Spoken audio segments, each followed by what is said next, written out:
नमस्कार मित्रांनो. जय महाराष्ट्र. आज आपण बघणार आहोत एस-ए-बी मध्ये वेंडर इनव्हॉइस बुकिंग कशी करण्यात येते. तर त्याच्यासाठी तुम्हाला टी कोड यूज करायचा आहे, FB60. अथवा तुम्ही हा पाथ यूज करू शकता. एस-ए-बी मेन्यू मध्ये click accounting, click on financial accounting, मग अकाउंट पेबल सिलेक्ट करा, डॉक्युमेंट एंट्रीवर क्लिक करा आणि FB60 या टी कोडवर तुम्ही क्लिक करा. सगळ्यात आधी तुम्ही कंपनी कोड सिलेक्ट करा. तर आपल्या कंपनी कोडचं नाव आहे BOLT, इट्स बोल्ट लिमिटेड.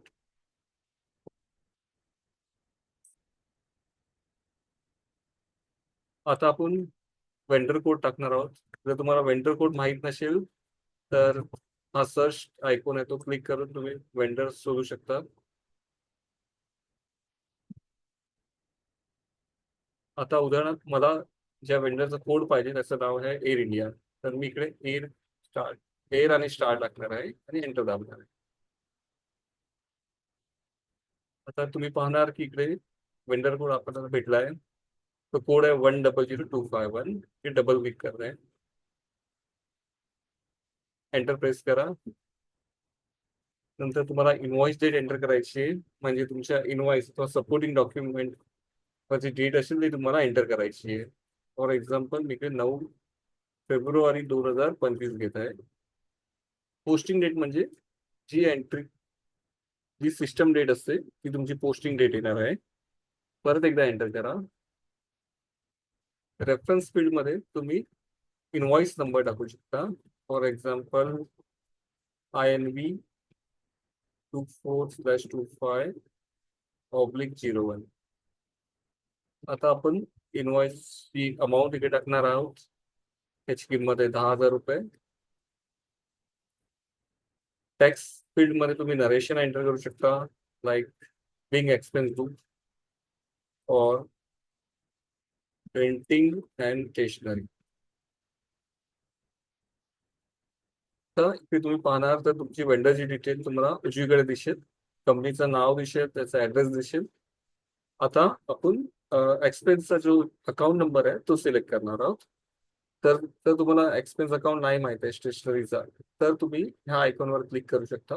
हा राईट हँड साईडला जेव्हा तुम्ही ह्या कॉलम GL अकाउंट या कॉलमवर क्लिक कराल तेव्हा सर्च आयकॉन दिसेल. ह्या सर्च आयकॉनवर तुम्हाला क्लिक करायचे आहे आणि इथे तुम्हाला स्टार टाकायचं आणि परत प्रेस एंटर करा. तर तुम्हाला सिस्टम मध्ये जेवढे पण GL अकाउंट नंबर असतील ते तुम्हाला दिसतील. फॉर एक्झाम्पल आपल्याला पाहिजे आहे प्रिंटिंग अँड स्टेशनरी अकाउंट, तर त्याचा नंबर आहे 410. आम्ही सिलेक्ट केलाय. त्याला डेबिट सिलेक्ट करू आपण आणि इकडे मी परत जो आहे 10,000 अमाऊंट ही एंटर करू. समजा की तुमची अमाऊंट डेबिट क्रेडिट चुकीचं होत असेल, फॉर एक्झाम्पल इकडे मी टाकतोय 1,000. तर डिफरन्स असेल तर सिस्टम तुम्हाला पुढे जाऊ देणार नाही आणि इकडे रेड कलरचा आयकॉन तुम्हाला दिसेल. आणि इकडे तुम्ही बघू शकता की तुमचा क्रेडिट बॅलन्स 10,000 आहे आणि डेबिट बॅलन्स 1,000 आहे. इकडे तुमचा बॅलन्स टॅली नाही होत आहे, म्हणून इकडे रेड मध्ये येत आहे. आता मी इकडे करेक्ट अमाऊंट टाकणार आहे, 10,000. आता तुम्ही पाहत असणार की तुमचं डेबिट आणि क्रेडिट बॅलन्स टॅली झालंय किंवा हे झिरो झालंय. आणि इकडे तुम्ही बघू शकता इकडे एरर नाहीये, बॅलन्स इक्वल झिरो. या आयकॉनवर तुम्ही ग्रीन आयकॉनवर क्लिक केलं so you can see balance equal zero. आता तुम्हाला ही एंट्री कशी दिसते सिस्टम मध्ये अथवा याचं JV मध्ये कसं दिसेल, तर त्यासाठी तुम्हाला सिम्युलेट ऑप्शनवर क्लिक करायचं आहे. इकडे तुम्ही पाहू शकता डॉक्युमेंट नंबर जनरेट नाही आला, कारण आपण ही एंट्री सेव्ह नाही केली आहे. ह्या हा जो पार्ट आहे त्याला डॉक्युमेंट हेडर पार्ट बोलतात एस-ए-बी मध्ये. आणि प्रत्येक ट्रान्झॅक्शन वाईज तुम्हाला इकडे वेगवेगळे डॉक्युमेंट टाईप बघायला भेटेल. जसं वेंडर इनवॉइस आहे तर KR असणार, लाईक कस्टमर इनवॉइस आहे तर तुम्हाला DR बघायला भेटेल. कंपनी कोड आपला बोल्ड आहे. इकडे तुम्ही पाहू शकता physical year is 2025. Document date म्हणजे supporting date. Posting date means ज्या दिवशी तुम्ही सिस्टम मध्ये एंट्री करता ती सिस्टम डेट येते. Period means 02. आता तुम्ही इकडे पहा की पिरियड इज 02. आता ह्या कंपनीमध्ये काय आहे की त्यांचा जो फिस्कल इयर आहे तो जानेवारी पासून चालू होतोय आणि डिसेंबर मध्ये एंड होतोय. त्यामुळे इकडे 02 दिसतात, means second month of my financial year. इकडे तुम्ही रेफरन्स डॉक्युमेंट आपण जे एंटर केले ते इकडे पाहू शकता आणि ही जे बी एंट्री तुम्ही इकडे पाहू शकता. एस मध्ये जी अमाऊंट आहे त्याच्या मागे मायनस साईन असेल ती क्रेडिट लाईन आयटम तुम्ही कन्सिडर करू शकता. जी न्यूट्रल आहे त्याची जी व्हॅल्यू येते त्याला तुम्ही डेबिट कन्सिडर करायचं असते. आता इकडे आपण पाहू शकतो की एअर इंडिया लिमिटेडला आपण क्रेडिट केलंय 10,000 आणि स्टेशनरी अकाउंटला आपण डेबिट केलंय 10,000.